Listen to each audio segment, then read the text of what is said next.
রাসূল সাল্লাল্লাহু আলাইহি সাল্লাম বলেছেন, মৃত ব্যক্তির জন্য ও সময়টা খুব কষ্ট হয় যখন তাকে তার গ্রহ থেকে বের করা হয় এবং তার পরিবারের সবাই তার জন্য কাঁদতে থাকে।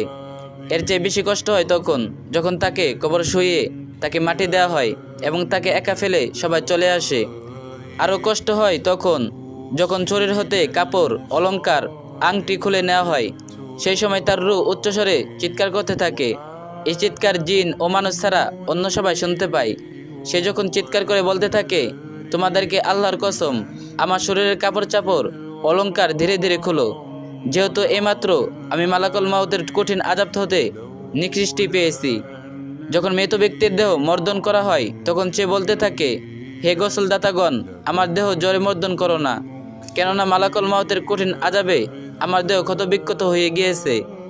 যখন মৃতকে কাফন পরানো হয় তখন মৃতদেহ বলতে থাকে, হে কাফন দাতাগণ, আমাকে এত তাড়াতাড়ি কাফন পরায়ও না, আমার স্ত্রী, সন্তান, আত্মীয় স্বজন, বন্ধুবান্ধবদেরকে শেষবারের মতো দেখতে দাও, তাদের সাথে এবারই শেষ দেখা হবে, কিয়ামতের আগে আর তাদের সাথে আমার দেখা হবে না। তখন মৃত ব্যক্তিকে তার বাড়ি থেকে কবরস্থানে নিয়ে যাওয়া হয়। তখন সে বলতে থাকে, হে আত্মীয় স্বজন, তোমাদেরকে আল্লাহর কসম, এত তাড়াতাড়ি আমাকে কবরস্থানে নিয়ে যেও না, আমার বাড়ি ঘর, স্ত্রী, কন্যা সবার কাছ থেকে বিদায় নেওয়ার জন্য একটু সুযোগ দাও। আমি আমার স্ত্রীকে, বিধবা এবং সন্তানদেরকে এতিম করে যাচ্ছি, তোমরা তাদেরকে কষ্ট দিও না, তাদের প্রতি অবিচার করো না।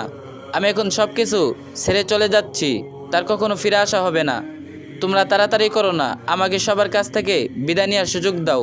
যখন মৃত ব্যক্তিকে গোরস্থানের দিকে নিয়ে যাওয়া হয় তখন সে বলতে থাকে, হে বংশধরগণ, হে আমার আত্মীয় স্বজন, হে আমার প্রতিবেশী, তোমরা যেন আমার মতো দুনিয়ার মায়ায় পড়ে আরামায় এসে আখেরাতের কথা ভুলে যেও না।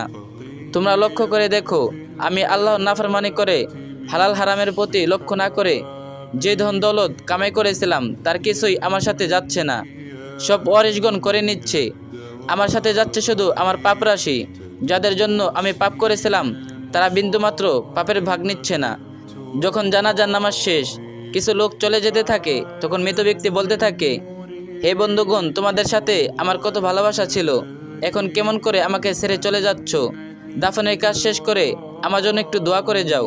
হে বন্ধুগণ, সত্যি তোমাদের কাছে আজ আমি অপ্রিয় হয়ে গিয়েছি, কিন্তু এমন এক সময় ছিল তোমরা আমাকে না দেখে একদিনও থাকতে পারতে না। টাকা পয়সা, ধন সম্পদ সব কিছু তোমাদের জন্য রেখে যাচ্ছি, আর কোনো কিছু তোমাদের কাছে চাইবো না, শুধু একটু দোয়া করে যাও। টাকা পয়সা সব কিছু আমি রেখে গেছি, ভোগবিলাসে মুক্ত হইও না, আমার জন্য কিছু দান খয়রাত করিও, দোয়া কালাম পড়িও, আমার রুহের উপর